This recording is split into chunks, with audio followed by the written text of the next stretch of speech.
sinto muito honrado de estar aqui, viu? Mas muita coisa mesmo. Sabe aquela coisa do tipo assim, eu vou sentar para ouvir esse homem pregar, né? Ouvir esse grande homem de Deus pregar. Aí ele chega para mim e fala: André, eu gostaria que você pregasse lá na nossa igreja. Aí eu, o quê? Né? Então, assim, eu tenho um carinho muito grande. Eu acho que, ao longo da nossa história, né, não tem como não lembrar do pastor, não tem como não lembrar de cada momento, não tem como não lembrar de cada instante que ele participou assim da nossa família, participou assim de tudo aquilo que a gente tem vivido, tanto na igreja, no contexto da igreja, na construção da igreja, nas dificuldades, momentos de alegria, momentos de dificuldade, né, pastor? Tem sido uma bênção. E eu estou muito contente de estar aqui, né? Trouxe aqui a minha esposa, Leilane, né? Palma de palmas. Trouxe também aqui 2 jovens lá que batalham com a gente lá no Jockey. Recebi uma grande missão, que é estar na igreja Nova Vila do Jockey, auxiliando o pastor Jorge. E ali a gente tem bastante desafio, né, para romper naquele lugar. E Deus tem dado graça para cada um de nós, né? E um dos trabalhos fortes que a gente tem desenvolvido lá é o trabalho com a juventude, né? Pessoas envolvidas com drogas, pessoas envolvidas com tráfico, pessoas envolvidas com a prostituição, né? Pessoas envolvidas com tantas coisas e que a gente tem contato com essas pessoas, né? Pessoas que moram naquela região, pessoas que moram em regiões distantes. Às vezes os pais congregam, mas os filhos estão distantes, e a gente tenta alcançar esses jovens através dos pais que estão na igreja, né? Então, eu tenho certeza que essa é uma luta que continua, e com certeza Deus será louvado. Nessa noite, nessa oportunidade, eu gostaria de compartilhar com você um pouquinho sobre a cruz. Gostaria de compartilhar com você a respeito do significado do que é a cruz, né? Afinal de contas, o que é isso? Né? Estamos aqui, 2015, talvez se converse com alguém ou diga para alguém o que significa a cruz, essa pessoa fica olhando para você assim, tipo, como no vídeo, né? Aquela carinha meio assim, tipo, nada a ver. Mas, para você, o que significa a cruz? Você que está aqui dentro desse lugar, você que tem tido contato com a experiência com Cristo, né? Um Cristo que tem transformado a sua vida, que tem mudado o seu coração, tem mudado a sua história, tem mudado o caminho pelo qual um dia você trilhou, e que hoje você está tendo a oportunidade de alcançar uma dimensão de vida que você fala, cara, que maravilha. De fato, a vida que eu vivo hoje é muito melhor do que a que eu vivia, né? E isso é a mensagem da cruz, é essa mensagem que todos nós buscamos trazer. Quando você vive a sua vida cristã, você busca trazer essa mensagem. Quando eu vivo a minha vida cristã, querendo ou não, eu traduzo essa mensagem para as pessoas, né? E nosso texto está aqui em Lucas, capítulo 9, versículo 23.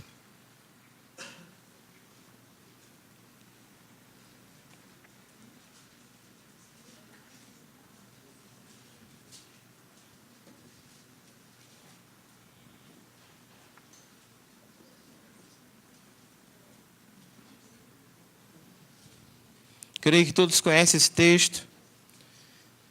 É um texto que Deus me levou a meditar muito nele. E surgiu algumas ideias bem legais a partir disso. Lucas 9, versículo 23. 23 ao 25.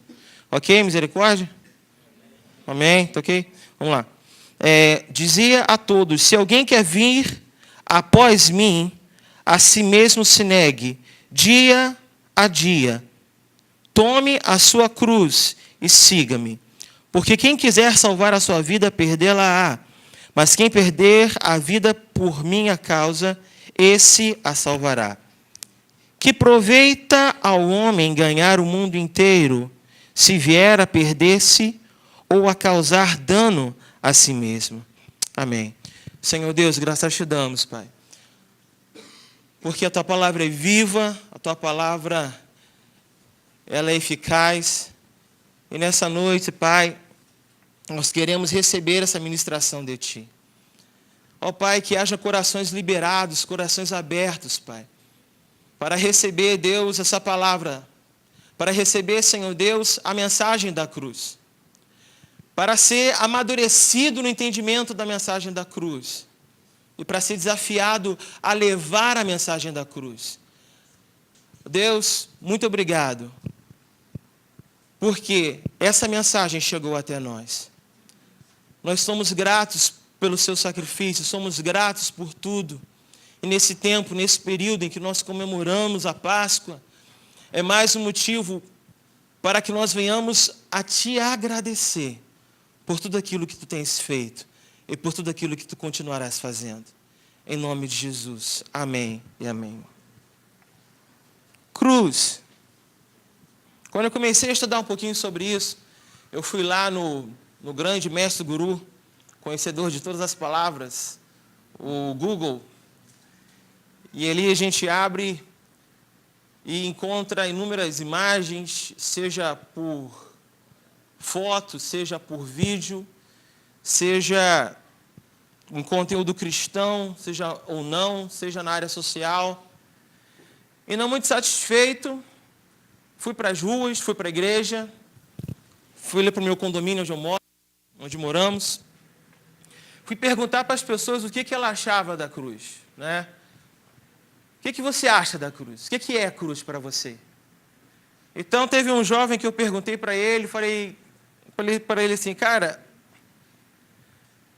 para você, qual a primeira palavra que vem na tua cabeça, assim, e que você pensa, o que é cruz?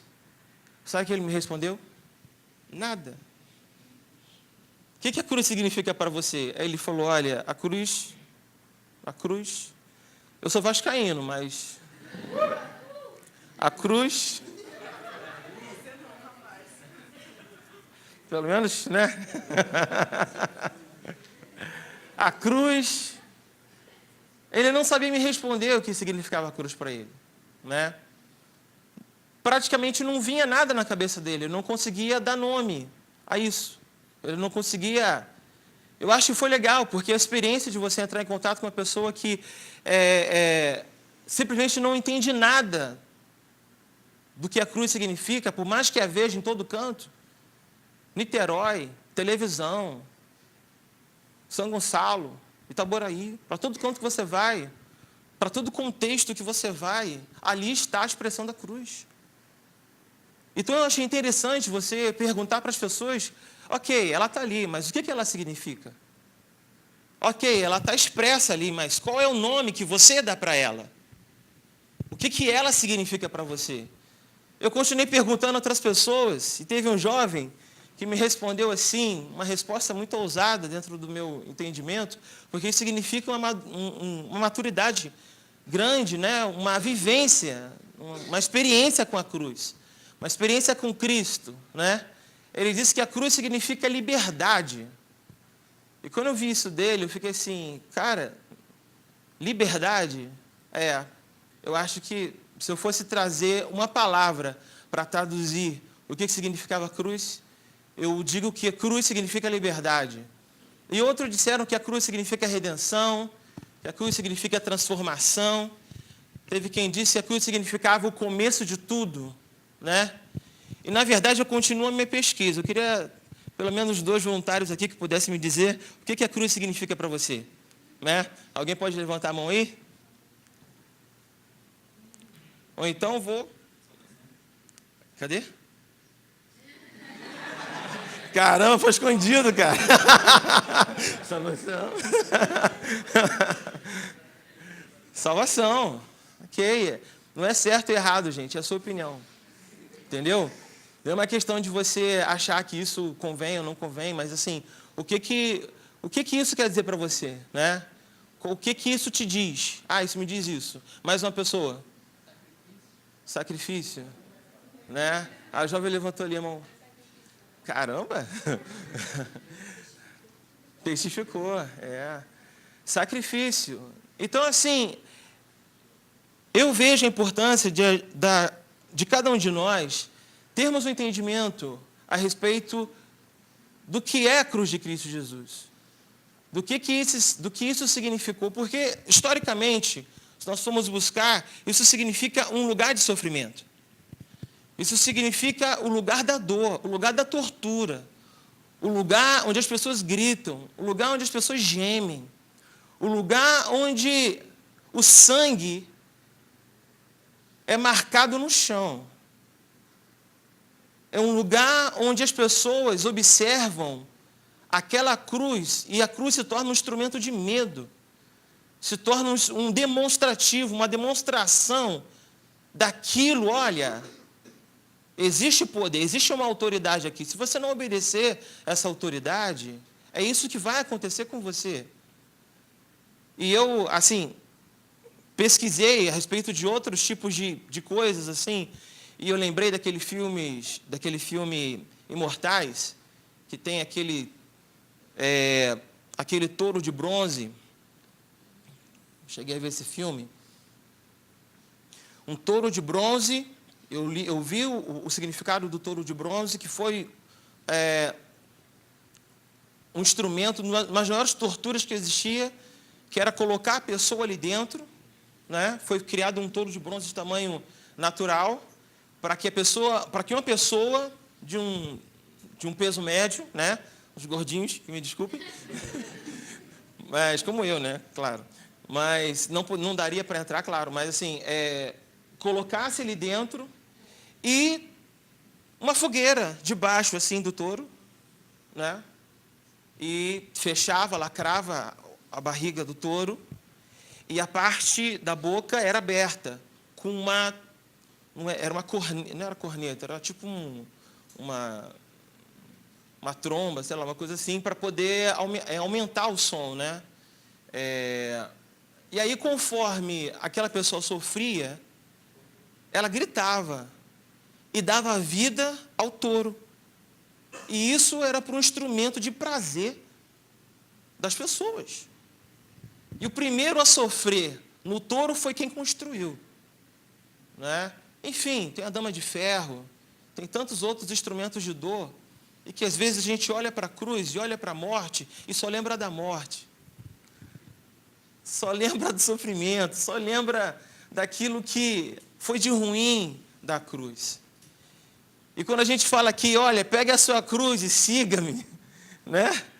Pegue a sua cruz e siga Jesus. É como se você olhasse para esse sacrifício e falasse, cara, eu vou ter que sofrer assim também? Será que esse sofrimento também é para mim? Mas eu quero te dizer que a cruz significa um caminho de redenção. A cruz de Cristo, ela significa um caminho de redenção. Jesus Cristo, ele morreu na cruz por todos os nossos pecados. Ele levou sobre si todas as dores, ele levou sobre si tudo para que viesse sobre mim e sobre você a graça de Cristo Jesus. Então hoje, a cruz hoje, significa para nós o caminho pelo qual nós precisamos trilhar. Porque Cristo Jesus, ele abriu o caminho. Ele falou, olha, existe um caminho de santidade. Existe uma maneira de caminhar nesse mundo perverso, maligno, e permanecer santo. Permanecer limpo. E ser feliz. E andar de cara limpa. E esse caminho Jesus trilhou. E é como se Jesus dissesse, olha, o seu papel é pisar nas minhas pegadas. Aqui está o pé do Senhor Jesus, então você pisa. Aqui está o outro, ele pisa. E você continua pisando na direção que ele te diz para pisar. Talvez o seu andar seja um andar errante. Você anda para onde você quer, você segue para caminhos onde você acha mais correto. Mas a mensagem da cruz, olha, pegue a sua cruz e siga-me. Pise aonde eu já pisei, para que você possa ter a vida que eu tenho para te dar. a vida em abundância que o Senhor tem para dar para mim e para você. Isso me fez lembrar a época dos bandeirantes, mas muito mais do que a época dos bandeirantes, isso me fez lembrar uma vez que nós estávamos desejosos de fazer uma trilha. Não, vamos fazer uma trilha. Aí, pessoal, nada, uma trilha tranquila, uma trilha urbana, um negócio assim bem light, né? Qualquer um, até quem não costuma fazer. Aí eu pensando, poxa, eu sou gordinho, né? Eu me vi no vídeo. E pensei, uma trilha, né? Acho que dá, acho que não é nenhum sacrifício. E tá. E lá fomos. Não sabia onde é que era a trilha, mas eu só sabia que começava na Praia de São Conrado, né? Vamos lá. Vamos nos reunir na Praia de São Conrado e de lá a gente segue. Tudo bem, não sabia, nunca tinha ido, primeira vez, assim. Foi uma coisa meio louca. Então, todo mundo se reuniu, saímos 5 horas da manhã, chegamos lá. E a trilha, galera, era para subir, né, aquela pedra maravilhosa, né? A pedra, a grande pedra. E não era pela Tijuca, né? Floresta da Tijuca. Era uma portinhola, mais ou menos dessa altura, assim, que ficava do lado de cá, né? Então, eu estou pensando, né? Nós vamos subir essa rampa aqui e lá em cima, certamente, acaba-se o asfalto, acaba-se a luz e a gente inicia a trilha. Que nada, era uma porta, assim, de ferro, toda enferrujada, né? E nós entramos por ali. Quando abrimos a porta, já começava a trilha, porque era um vértice de pedras, cheio de limo, e corria um rio ali que terminava lá na praia. E ali nós começamos a subir aquilo ali, né? E aí eu falei, olha, eu não tenho experiência em trilha, né? Eu preciso que alguém me ajude. E aí o pessoal ficou em silêncio. Não sei por quê. Aí, de repente, o pessoal parou numa clareira, assim, né?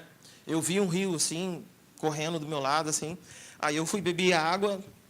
Eu falei, cara, que maravilha, estou no meio da natureza. Bebendo água limpa, da fonte. Aí a gente subiu mais um pouquinho e encontrei um sapo morto, assim. Eu não bebi essa água. Aí o pessoal que já tinha experiência chegou e falou assim, olha, vamos fazer o seguinte, são 4 horas de caminhada, entendeu? Trilha acima, a gente vai terminar na cabeça da pedra. Então, a gente tem que pensar no seguinte, a gente tem que manter o Cristo sempre à nossa direita. Então, a gente pegou aquela trilha e fomos subindo, né? E depois, de repente, o pessoal parou e falou assim, ué, cadê o Cristo? Aí o Cristo tinha sumido, né? Aí a gente voltamos 1 hora de caminhada para dentro. Nós voltamos até encontrar o Cristo e continuamos caminhando. E nisso que a gente continuou caminhando, nós passamos por uma parte lá da pedra que se chamava geladeira. Era uma geladeira porque passava um vento frio, corrente, a pedra toda molhada, e você tinha que colar o peito na pedra e andar assim, meio que de lado, para passar por um toco de madeira para o outro lado. E depois disso, ele falou, olha, gente, isso ainda não é o pior, não. O pior ainda é a carrasqueira. A carrasqueira que vocês vão ver. Aí, quando nós chegamos na carrasqueira, era pior, realmente, era muito pior. Porque eram só tocos de madeira que você tinha que pisar neles, e era uma fenda na pedra que você tinha que passar por meio deles para poder continuar subindo. E para cada madeira que a gente pisava, um pedaço de pedra, quebrava aquilo, porque a gente estava em 15 pessoas, tinha 2 meninas com a gente, e eu me senti um pouco envergonhado de ficar para trás, né? E a gente quebrava a pedra, quebrava as madeiras e falava, gente, a gente tem um outro caminho, né? Porque por aqui não tem como passar. E quando nós chegamos no pico, lá na parte alta, dá um pânico, dá uma vontade de descer na hora, porque você não consegue sair do lugar, né? Você enxerga todas as praias assim. Eu nunca tinha visto aquilo na minha vida, né? E aí ele falou, olha, vamos subir. Aí as meninas já estavam quase lá no topo, né? Aí eu falei, olha, e aí? A gente vai ou não vai? Aí tem um amigo meu, Brunão, né? Aí chegamos numa localidade assim, em que tinham os guias usando até corda, né? Equipamento, tênis apropriado, aqueles emborrachado preto e tal. Eu estava com o meu tênisinho, cara, meu Adidas, aquelezinho de caminhada, aquele Cooperzinho. E encontramos uma fenda assim, onde estava um pouco de areia, a gente ficou ali agachadinho, aí todo mundo subiu. Aí eu vi Bruno, o que você está fazendo aí, Bruno? Aí, Bruno, olha, eu vou te dizer, eu não vou subir, não. Para mim, aqui está muito bom, né? Eu não tenho condições de subir, porque eu não vou mentir para você, não. Eu tenho medo mesmo. E se eu subir, eu vou fazer besteira, eu estou com medo de cair, entendeu? E o meu medo já me livrou de muita coisa. Eu falei, sabe de uma coisa, Bruno? Eu vou ficar aqui com você. E ali ficamos nós dois ali sentadinhos, olhando, todo mundo subindo e descendo, né? Porque é uma altura que o vento bate com muita força. Então você sente um pouco o corpo se mexer, né? E é alto, é um negócio assim que você só tem mato assim, entendeu? Então você tem que colar o peito na pedra e subir. Eu tipo, que trilha é essa, né? Trilha, porra, não tem condições de você subir numa trilha como essa. E eu falei pro Bruno, Bruno, da próxima vez a gente pede foto, a gente se informa melhor. E tinha um jovem que ele chegou ao ponto onde a gente estava, e umas 5 ou 6 vezes ele subia e descia andando a pedra. Então a gente estava aqui do lado, subia e descia andando. Pegava uma pessoa, né, e ajudava ela a descer. Aí, eu esqueci o meu óculos. Ele subia para pegar o óculos e descia. Mas ele estava sozinho, ele não era nada. Estava ele e uma pessoa, ele e um colega dele, era a diversão dele. E numa das subidas dele, ele olhou para mim e para o Bruno, a gente ficou olhando assim para ele. Aí ele perguntou assim, você quer subir? Não, deixa aqui que eu estou bem aqui. Aí ele falou assim, olha, se você quiser subir, pode deixar que eu te ajudo. Eu falei, você ajuda mesmo? Aí ele, ajudo. Então tá bom. Então, ele falou, cola o peito na pedra. Então eu colei o peito na pedra, o Bruno logo abaixo de mim, e ele em pé, ele estava aqui e fazia assim, coloca a mão aqui, a mão aqui. Eu colocava. Depois coloca a mão aqui. Agora coloca a sua mão aqui. Agora, vê se você consegue colocar a sua mão aqui. E assim, ele foi ajudando e ajudando o Bruno a subir. Até a cabeça daquela pedra. E aquela pedra tem um outro toco aqui, que é seguro por um troço pequenininho aqui, a impressão que dá é que vai cair. E o pessoal quis passar para lá, entendeu? E tinha meia dúzia, eu falei, olha, chega, para mim isso aqui está bom. E eu fico pensando, quando eu estava estudando a mensagem, quando Deus estava falando muito comigo sobre essa mensagem, olhando para aquela, lembrando daquela vista incrível, que a gente consegue enxergar tudo, tanto para um lado quanto para o outro. Eu fico pensando que muitas das vezes a nossa caminhada cristã, ela não é diferente disso. A nossa caminhada cristã, ela não é diferente disso. Às vezes o caminho que para você é um caminho difícil, para outra pessoa esse caminho é muito fácil de se caminhar. Talvez para você que esse caminho é um caminho tortuoso, complicado. Tem gente aqui dentro dessa igreja, que já venceu há muito tempo e que tem a disposição para te ajudar. E vai olhar para você e vai falar, sabe o quê? Bota a mão aqui. Agora coloca essa mão aqui. Agora coloca a sua mão aqui. Para que você consiga chegar aonde você tem que chegar. Para que você consiga caminhar na dimensão que Deus quer que você caminhe. Porque a nossa caminhada cristã não é uma caminhada que você tem que fazer isso sozinho. Você não pode fazer isso sozinho. Não dá para você acreditar que, não, internet deixa comigo. Na minha igreja eu tenho tudo que eu quero. Eu tenho Silas Malafaia. Eu tenho... Poxa, fugiu um monte agora. Tenho Thales. Né? Qual? Lucinho Barreto. Poxa, Lucinho Barreto. Tem o Lucinho. Estava na casa da minha cunhada, estávamos assistindo lá o congresso lá da Lagoinha, na Rede Super. Mas será que a vida cristã ela se constrói a partir de programas de televisão? Será que você pode ser tudo que você precisa ser só lendo as matérias maravilhosas que existem na internet? E ouvindo as pregações incríveis que existem? Nossa, e eu baixo um monte. Mas assim, é suficiente? Será que, como o garoto ali fez, né? Será que se eu pegar essa Bíblia aqui e dar para você, isso vai ser suficiente para você? Não, toma aí, depois você me devolve.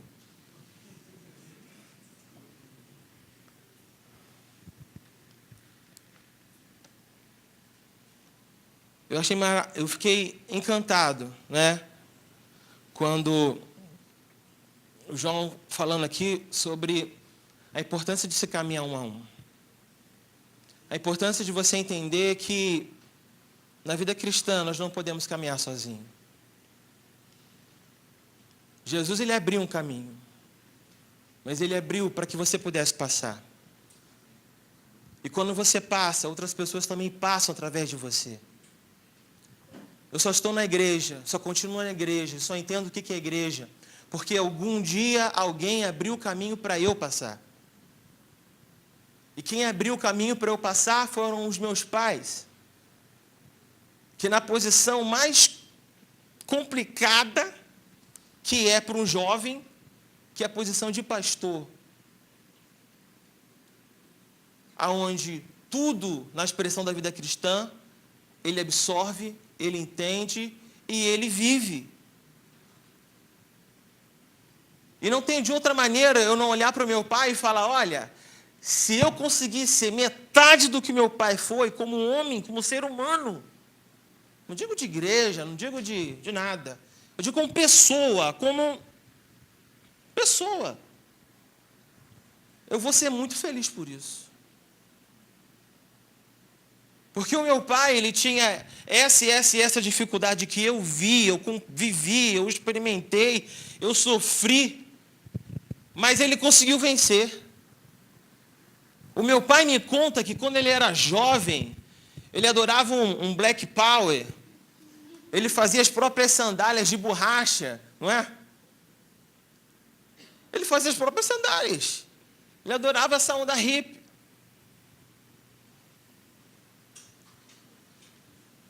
Mas o que mais me encanta é que eu faço parte de uma geração em que eu experimentei, dentro de casa, pai e mãe cristãos.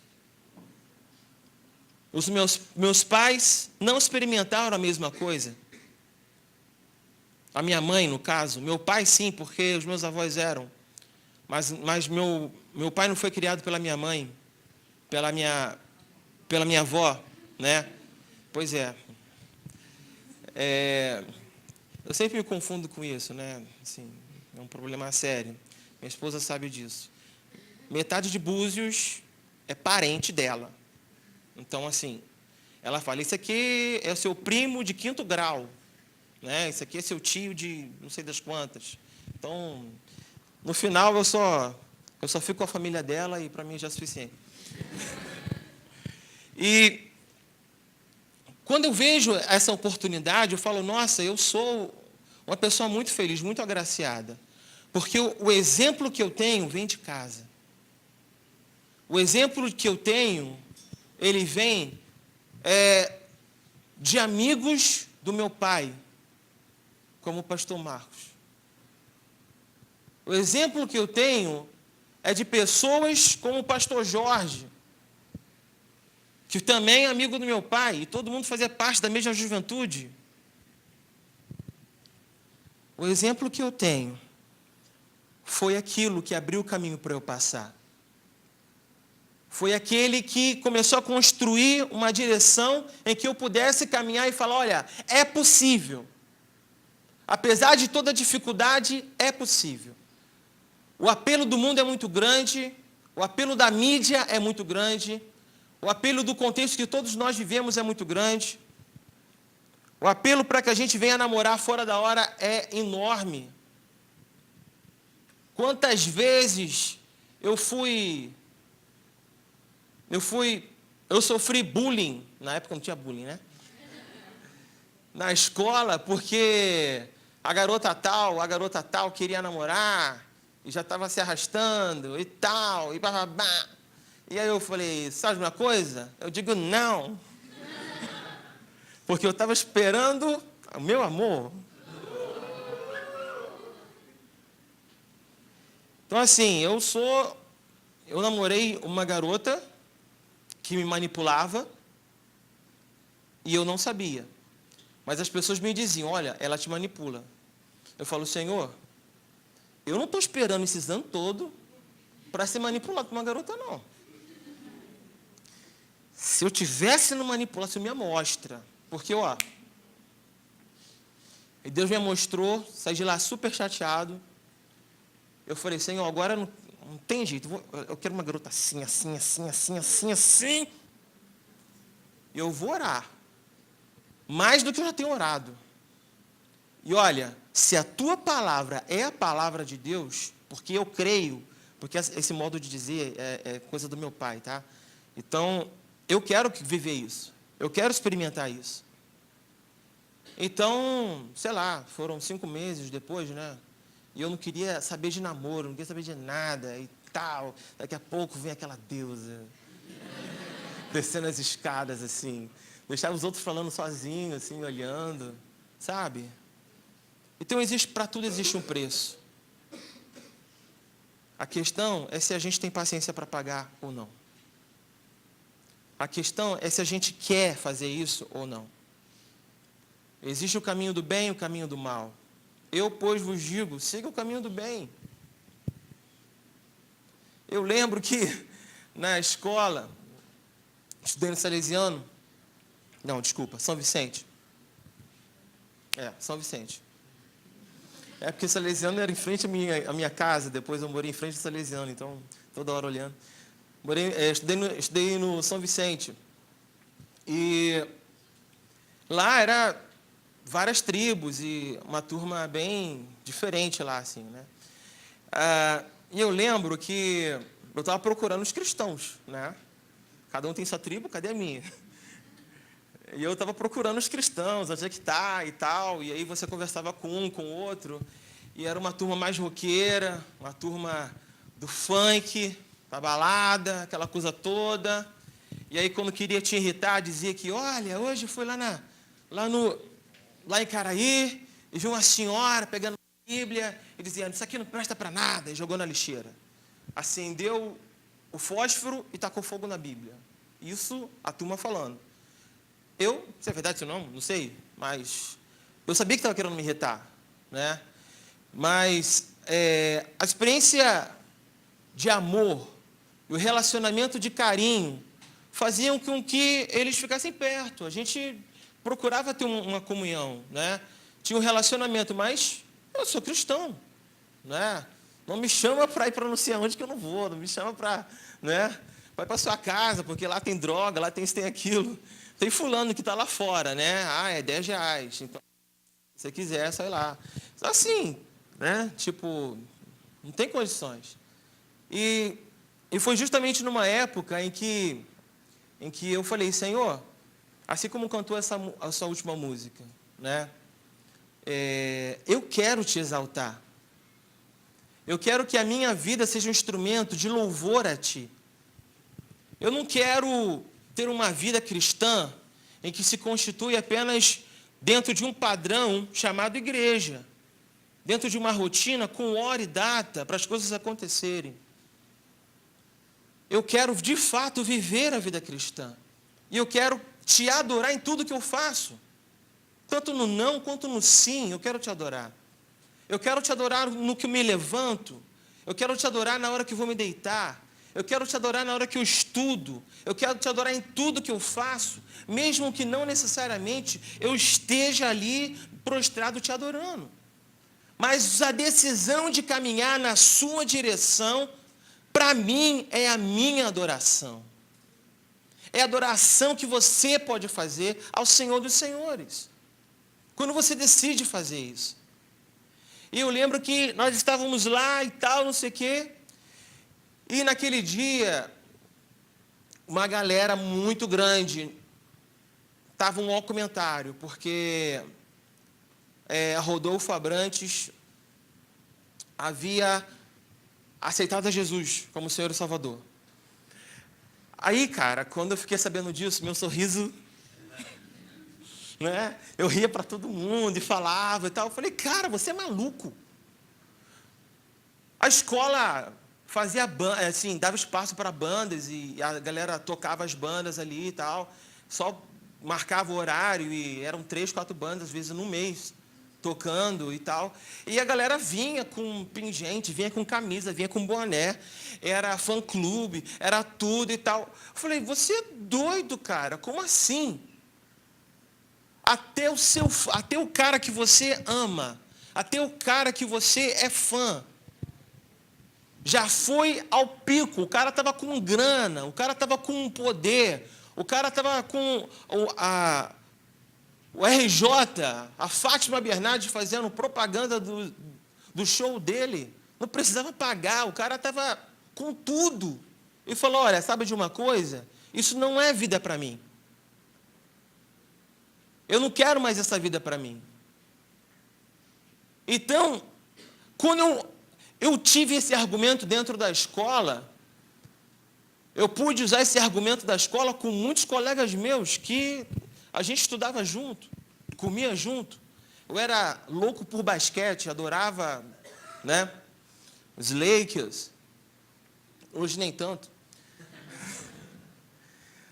E era aquele movimento ali e toda oportunidade que eu tinha para mostrar a alguém que ele seguia. Cara, siga os passos desse cara. Ele deu meia volta, cara. Ele deu meia volta e se curvou diante da cruz. E você vai fazer o quê? Você vai abandonar o cara agora. Ele deixou de ser o cara. Agora ele deixou de ser o super. Agora ele vai ser odiado, ridicularizado. Outro dia eu vi uma pregação dele, ele falando assim,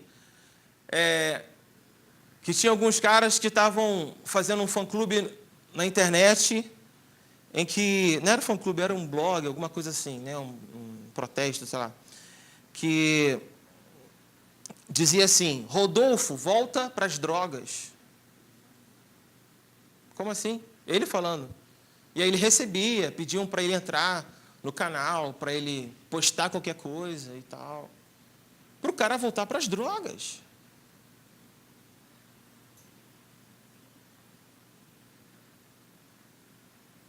O que me preocupa, muitas das vezes dentro da igreja, são pessoas que estão caminhando na igreja, mas não entendem por que está aqui. São pessoas que, às vezes, saem da igreja e, cara, até o ímpio olha para ele e fala assim, cara, pega leve, desse jeito você vai morrer. Não fuma todas não, cara. Não toma todas não. Se você for em toda a balada que você quiser ir, você vai. Eu vi colegas meus, assim, da igreja, pessoas da escola, cristãs, e que parece que perdeu o sentido, parece que perdeu o feeling, perdeu a razão, perdeu o porquê, se perdeu na caminhada, e hoje não consegue mais responder por que caminha na igreja, e por não conseguir responder a isso, sai da igreja. Eu não sei se você está aqui nessa noite, mas eu gostaria que você parasse para pensar um pouquinho.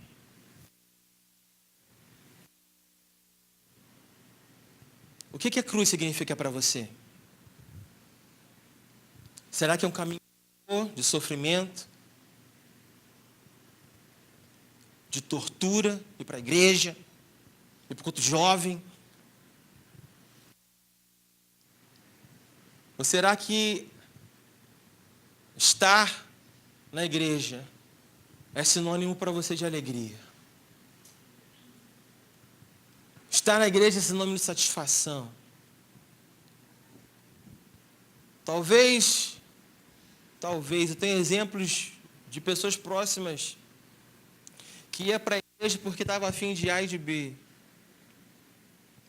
Ia para a igreja porque os pais tinham reunião de ministério. Ia para a igreja porque tinha medo de ficar sozinho em casa. Pessoas lá não queria ficar sozinho em casa, porque já foi assaltado e tal, então ficava com medo. Mas, e aí?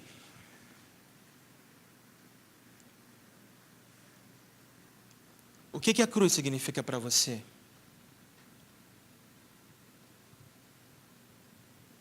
Cristo, ele tem para você um caminho de liberdade, como aquele jovem disse para mim. Teve uma outra jovem que disse assim, olha, a cruz para mim é o começo de tudo. Talvez você hoje possa ter a oportunidade de começar tudo de novo. E falar, olha, eu já estou na igreja, eu caminho na igreja, mas eu não estou caminhando no caminho. Eu estou caminhando do lado do caminho. Eu não estou pisando nos passos de Jesus, estou pisando em outros passos.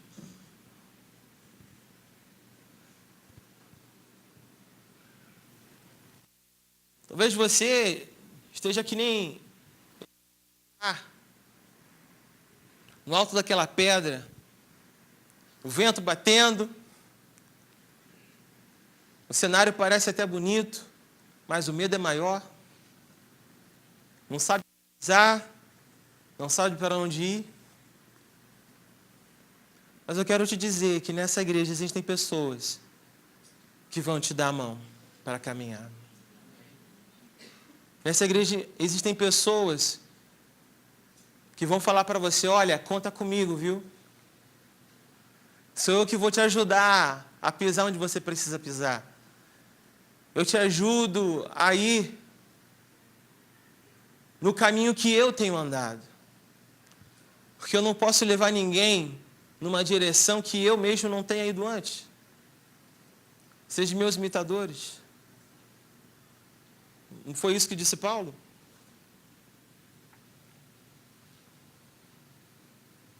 E às vezes, a nossa preocupação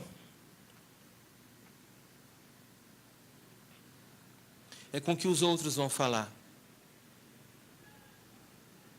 É com o que os outros vão dizer, é com o que os outros vão achar. Às vezes bate na gente assim uma falta de convicção. O outro lá defende um monte de coisa errada, defende o uso das drogas, defende a prostituição, defende o sexo ilícito, defende a falta de amor, defende a venda do amor, o amor como moeda de troca, e grita aos quatro cantos como se isso fosse a maior verdade do mundo.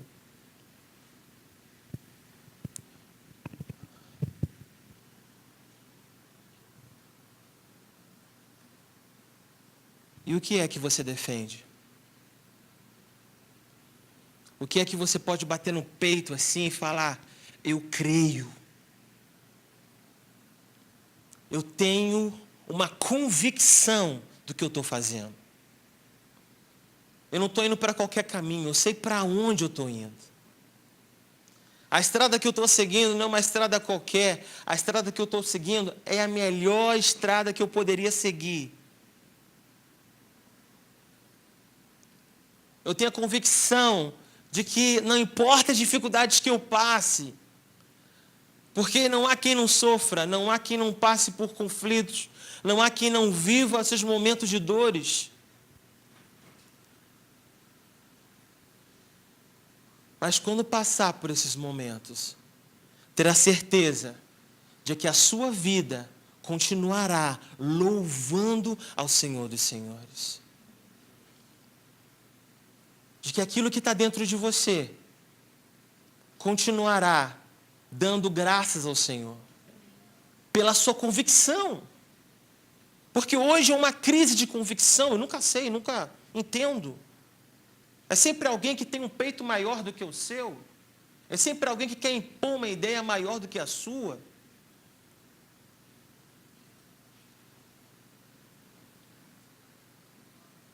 É sempre alguém querendo te convencer de que o que você acredita não é bem isso. E isso eu não falo a respeito apenas do Evangelho, mas a respeito de tudo. Às vezes uma pessoa ela é coagida, instigada a vestir uma determinada roupa e tem que vestir. Se não vestir, você não faz parte do grupo. Coagida a ouvir determinadas músicas. A galera do rock detesta pagode. A galera do pagode detesta o sertanejo universitário. O sertanejo universitário detesta... Bem, sertanejo universitário não detesta ninguém, né? Mas são essas ilhas que acabam querendo nos influenciar a nos levar para lá e para cá. Empurrar para a gente para cá, daqui a pouco a gente está sendo jogado para lá, daqui a pouco está você voltando de novo. Por caminhos que nem você sabe qual é.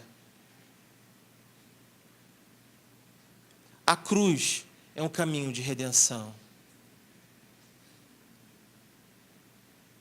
E eu quero te fazer um convite a viver esse caminho de redenção. Talvez para você a cruz seja apenas uma palavra. Eu falar que a cruz é redenção são apenas palavras. Eu falar, Jesus veio para que você tenha vida e a tenha abundância. Para você, não passa de palavras.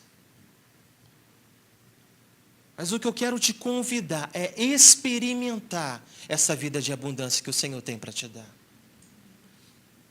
É você pagar para ver mesmo, sabe?